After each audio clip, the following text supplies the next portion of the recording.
오늘은 하나님의 큰 비밀, 하나님의 큰 비밀이란 제목으로 하나님의 말씀 함께 나누도록 하겠습니다. 오늘 본문입니다. 로마서 11장 11절 12절. 그러므로 내가 말하노니 그들이 넘어지기까지 실족하였느냐? 그럴 수 없느니라. 그들의 넘어짐이 세상의 풍성함이 되며 그들의 실패가 이방인의 풍성함이 되거든 하물며 그들의 충만함이리요. 이 본문 안에는 사도 바울의 예언이 담겨 있어요. 또 다른 말로 표현하면 하나님의 큰 비밀, 하나님의 큰 비밀입니다. 같은 장에 이런 말씀이 있어요. 로마서 11장 25절. 형제들아 너희가 스스로 지혜 있다 하면서 이 신비를 너희가 모르기를 내가 원하지 아니하노니 이 신비는 이방인의 충만한 수가 들어오기까지 이스라엘에 들어는 우둔하게 된 것이라. 이 구절은 오늘 본문과 맥을 같이 하는 맥락에 있는 말씀인데 이 구절에 등장하는 단어를 주목해야 합니다. 그 단어는 바로 신비라는 단어죠. 헬라어로 미스테리온이라고 합니다. 여기서 헬라어로 미스테리온은 너무나 심오해서 인간의 이성으로는 도저히 이해할 수 없는 인간의 이성을 초월하는 그런 이해를 가리킬 때 미스테리온이라고 씁니다. 이는 오직 하나님께서 직접 계시해 주셔야지만 비로소 이해되고 수납되는 하나님의 은밀한 내용입니다. 이와 같은 하나님의 은밀한 내용은 하나님의 계획과 하나님의 섭리에 관한 내용이죠. 이것은 영적 어둠에 사로잡혀 우둔한 영적 무지와 완악한 가운데 있는 사람들에게 있어서는 절대로 이해될 수 없는 또한 수납할 수도 없는 신비한 하나님의 말씀입니다. 따라서 오늘 본문의 내용은 하나님의 계시의 빛을 받지 않는 사람은 절대로 이해할 수 없는 영적인 말씀이기에 하나님께서 우리의 마음을 열어 계시의 밝은 빛을 비춰주셔서 오늘 말씀이 잘 이해되시길 예수님의 이름으로 축복합니다. 본문은 사도 바울의 예언입니다. 본문 안에는 사도 바울의 한 가지 예언 안에 두 가지 내용이 진술되어 있어요. 오늘은 그 첫 번째 내용만 살피도록 합니다. 첫째는 그들이 넘어지기까지 실족하지 않았다는 것입니다. 로마서 11장 11절 전반절. 그러므로 내가 말하노니 그들이 넘어지기까지 실족하였느냐? 그럴 수 없느니라. 이 본문에서 그들이 누구일까요? 바로 전체 이스라엘입니다. 구체적으로 자세히 나열하자면 아브라함의 후손이며 이삭의 후손인 이스라엘의 혈통적 후손이죠. 그러나 사도 바울은 바로 앞절에서 그들을 둘로 구분했었죠. 먼저 앞에서는 표면적 이스라엘과 이면적 이스라엘을 구분했어요. 환원하면 몸에만 할례를 받은 표면적 이스라엘과 몸과 마음의 할례를 받은 이면적 이스라엘입니다.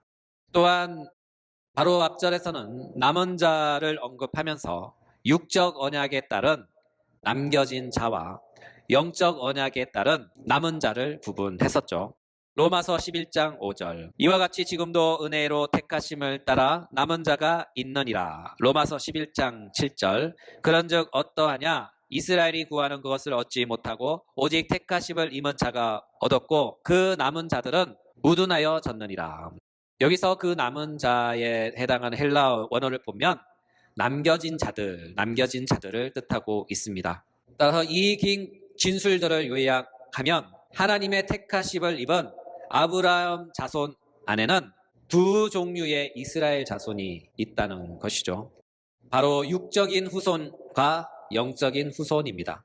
달리 말해서 혈통적 언약을 따른 후손과 영적인 언약을 따른 후손입니다. 이 둘 사이를 구분을 잘 하고 이해하는 것은 아주 중요합니다. 우리 주님도 이 지점에 있어서 콕 집어 언급하셨죠. 요한복음 1장 47절.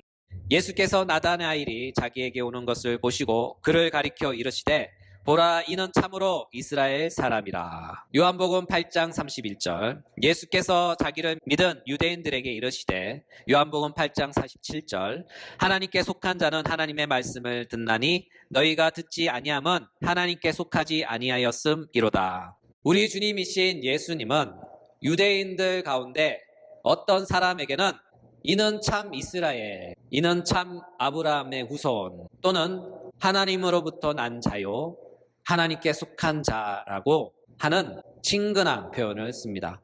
반면에 유대인들 가운데 어떤 사람에게는 너희는 마귀의 자식이요, 독사의 자식이요, 하나님께 속하지 않은 자요, 아브라함의 자손이 아니다라고 하는 등의 거친 표현을 씁니다. 이를 간단하게 표현하면 양과 염소로 구분하셨죠. 달리 말해서 이스라엘 안에는 양도 있고 이스라엘 안에는 염소도 있다는 것이죠. 이 모두가 한 우리인 이스라엘 안에 있다는 것입니다. 따라서 사도 바울은 이 점을 포착하여 남은 자와 남겨진 자로서 이스라엘을 설명합니다. 그러므로 이스라엘 안에는 영적 언약의 계보를 따른 하나님의 남은 자가 있고 혈통적 언약의 계보를 따른 하나님의 남겨진 자들이 있는 것이죠. 그러나 혈통적 언약의 계보를 따른 하나님의 남겨진 자들은 하나님의 큰 축복을 받았음에도 불구하고 그들의 마음의 눈이 흐려져 진리를 보고도 보지 못하고 하나님의 언약의 길에서 탈선한 무리들이 된 것이죠. 그들이 그렇게 된 이유는 두 가지입니다. 하나는 이는 하나님의 뜻의 일부로서 하나님의 계획 가운데 그분의 섭리로 그렇게 된 것이죠. 사도 바울은 이 사실을 이렇게 말씀합니다. 로마서 11장 8절. 기록된 바 하나님이 오늘까지 그들에게 혼미한 심령과 보지 못할 눈과 듣지 못할 귀를 주셨다 함과 같으니라. 성경은 말씀합니다. 그들이 하나님의 진리를 올바르게 바라보지 못하고 언약의 길에서 탈선한 것은 바로 하나님께서 그렇게 하셨다. 하나님께서 그렇게 하셨다는 것이죠. 사도 바울의 강조점이 바로 여기에 있는 것입니다. 우리는 이 지점에서 한 가지 부담스러운 의문을 갖게 됩니다. 그것이 무엇인가 하면요. 아니 어떻게 선하신 하나님께서 그들을 그렇게 악하게 만들 수 있는가? 선하신 하나님께서 그들을 그토록 악하게 만들 수 있는가? 달리 말해서 하나님께서 어떻게 악인을 만들 수 있는가 하는 것이죠. 이런 생각은 오해입니다. 왜냐하면 우리 하나님은 절대로 악을 창조하지 않으시기 때문이죠. 그렇다면 오늘의 이 본문의 말씀은 무엇일까요? 이는 하나님께서 그들을 일부러 악하게 만드셨다는 뜻이 아닙니다. 하나님께서 그들이 본성이 원하는 대로 하고 싶은 대로 그대로 허용하시고 허락하셔서 그들을 내버려 두셨다는 그런 뜻입니다. 달리 표현하면 그들이 그들의 본성이 요구하는 대로 살도록 허용하셨다는 것이죠. 구원의 측면에서 설명하자면 하나님은 그들에게 마음의 찔림을 받도록 허락하지 않으셨고 또한 그들이 마음의 찔림으로 돌이킬 수 있는 회개의 은혜를 선물로 주시지 않았다는 그런 뜻입니다. 이와 같은 까닭에 하나님은 그들이 생각하는 대로 마음껏 살도록 허용하십니다. 그들이 생각하는 행복한 삶을 그렇게 살도록 하십니다. 그들이 생각하는 정의로운 삶을 그토록 추구하며 살도록 허락하십니다. 그들이 생각하는 아름다운 세상을 만들도록 그렇게 허락하시며 내버려 두십니다. 이로 인하여 그들이 추구하는 모든 요소에는 하나님 또는 하나님의 자리는 없는 것이죠. 오직 그들에게 있어서는 나의 행복, 우리 가정의 행복, 우리 인류의 행복밖에 없는 것이죠. 이와 같은 까닭에 하나님은 사도 바울을 통하여 이렇게 말씀하신 것이죠. 로마서 1장 24절, 25절. 그러므로 하나님께서 그들을 마음의 정욕대로 더러움에 내버려 두사 그들의 몸을 서로 욕되게 하게 하셨으니 이는 그들이 하나님의 진리를 거짓 것으로 바꾸어 피조물을 조물주보다 더 경배하고 섬김이라. 그렇죠. 하나님은 그들을 조종하여 그들을 일부러 악하게 만드신 것이 아니에요. 하나님은 그들의 타락한 본성 그대로 그들의 본성이 원하고 추구하고 하고 싶은 그대로 허용하시고 허락하는 방식으로 그들이 악을 행하도록 허용한 것입니다. 쉽게 말해서 노터치, 노터치입니다. 하나님께서는 그들의 인생은 거의 관여하지 않으시는 것이죠. 그들의 인생에는 거의 개입하지 않는 것입니다. 그 결과 그들은 하나님이 없는 인생, 하나님과 상관없는 그런 인생을 사는 것이죠. 오직 그들의 꿈과 행복과 이상을 위하여 다름박질합니다. 이로 인하여 그들의 인생은 편합니다. 왜냐하면 하나님이 없기 때문이죠. 단지 그들이 힘든 까닭은 그들의 행복은 그들 자신이 정하고 그들이 정의한 행복을 자신의 힘으로 만들고 성취하며 그 자신의 힘으로 그 모든 행복을 지켜내야 하기 때문이죠. 그래서 그들의 인생이 힘들고 고생스러운 것입니다. 반면에 하나님이 간섭하시는 인생은 고난과 시련이 많습니다. 그 이유가 무엇일까요? 먼저 자신의 뜻대로 인생을 살아내기가 어렵습니다. 거의 불가능합니다. 믿음의 형제 자매 여러분, 지금까지 여러분이 세운 계획과 그 목적대로 나의 인생이 순탄하게 흘러왔습니까? 아마 잘은 모르겠지만 우리의 뜻대로 우리의 인생을 살아내진 못했을 것입니다. 그 이유가 무엇일까요? 성경은 말씀합니다. 잠언 16장 9절. 사람이 마음으로 자기의 길을 계획할지라도 그의 걸음을 인도하신 이는 여호와시니라. 사람이 마음으로 자기의 길을 계획할지라도 그의 걸음을 인도하신 이는 여호와시니라. 그렇죠. 하나님을 믿는 사람은 자기 마음대로 못 삽니다. 왜냐하면 하나님께서 그의 인생을 간섭하시고 있기 때문이죠.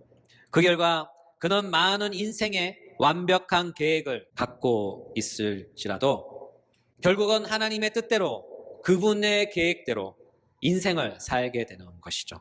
이로 인하여 예레미야 선지자는 이렇게까지 말씀하셨어요. 예레미야 10장 23절. 여호와여 내가 알거니와 사람의 길이 자신에게 있지 아니하니 걸음을 지도함이 걷는 자에게 있지 아니하나이다. 여호와여 내가 알거니와 사람의 길이 자신에게 있지 아니하니 걸음을 지도함이 걷는 자에게 있지 아니하나이다. 이와 같은 까닭에 하나님의 편에서 볼 때 이것은 하나님의 인도하심입니다. 반면에 이것을 사람 편에서 볼 때 이것은 고난이며 이것은 시련입니다. 왜냐하면 내 뜻을 접고 그분의 뜻을 수납하는 것이기 때문이죠. 내 길을 포기하고 그분의 길을 걷는 것이기 때문이죠. 나의 행복을 포기하고 그분의 영광을 위하여 헌신하는 것입니다. 이것이 바로 하나님과 동행하는 사람의 형편입니다. 하나님의 직접 간섭을 받는 사람의 사정입니다. 가령 이와 비슷한 것이죠. 부모님의 잔소리와 같은 것입니다. 제가 어린 시절을 회상해 보니 어머님이 이런 류의 말씀을 많이 하셨어요. 이래라 저래라 또는 이거 해라 이거 하지 마라. 그렇죠. 나는 내가 하고 싶은 것, 내가 생각하는 것 하고 싶은데 부모님은 그런 나이를 참 신경을 많이 써주세요. 이것 자체만 보면 고난이죠. 시련이죠. 그러나 세월이 지나 부모가 되어 보니 이제는 많이 알겠어요. 그분의 잔소리는 내 인생에 큰 보탬이 된다는 것을 어릴 때는 몰랐지만 커서 보니 알겠더라고요. 제가 만약 어릴 때 어머님의 잔소리에 조금만이라도 귀를 기울였다면 아마 제 인생은 엄청나게 많이 달라져 있을 것입니다. 전혀 다른 인생의 품격과 양질의 인생을 살고 있을 것입니다. 이처럼 하나님의 마음도 그분의 지도함도 바로 그와 같습니다. 우리는 내 생각, 나의 계획이 최고입니다. 그러나 하나님은 아시는 거죠. 그렇게 살면 안 된다는 것을. 그래서 간섭하십니다. 주님의 지팡이와 막대기로 툭툭 치십니다. 그쪽 아니야. 그거 아니야. 하나님께서 이렇게 하시는 이유는 단 하나. 우리의 인생이 하나님의 영광을 담는 존귀한 그릇이 되도록 하기 위해서입니다. 우리가 하나님과 동행하는 아름다운 인생이 되도록 하기 위해서입니다. 우리의 인생이 마침내 하나님의 나라의 열매 맺는 백성이 되어 하늘의 큰 상과 복을 받게 하시기 위해서입니다. 하나님은 이 모든 것을 위하여 우리 인생에 찾아오셨고 직접 간섭하시고 우리의 삶을 챙겨주시는 것이죠. 오직 당신의 영광과 우리의 복됨을 위하여입니다. 따라서 그분의 만지심은 우리에게 있어 고난이며 시련이라는 이름을 갖습니다. 두 번째로 우리의 인생이 힘든 까닭은 바로 사탄의 괴롭힘입니다. 사탄은 처음부터 하나님의 계획을 싫어했고 방해한 해방꾼이죠. 이와 같은 까닭에 아담을 유혹했고 하나님의 아들들을 타락시켰으며 성육신 하신 예수님도 감히 유혹하고 시험했어요. 그리고 그분의 제자들을 엄청 괴롭혔죠. 이와 같은 사실은 오늘날에도 앞으로도 동일합니다. 이와 같은 이유로 우리가 예수님의 참 제자라면 우리의 인생의 여정 가운데 가는 곳마다 다다르는 곳마다 사탄의 공격을 받습니다. 바로 고난과 시련과 유혹입니다. 그러나 그럼에도 우리가 꼭 기억해야 할 것은 바로 이 모든 것도 하나님의 허용과 허락하신 가운데 있다는 사실이죠. 여러분, 욥의 고난을 기억하십시오.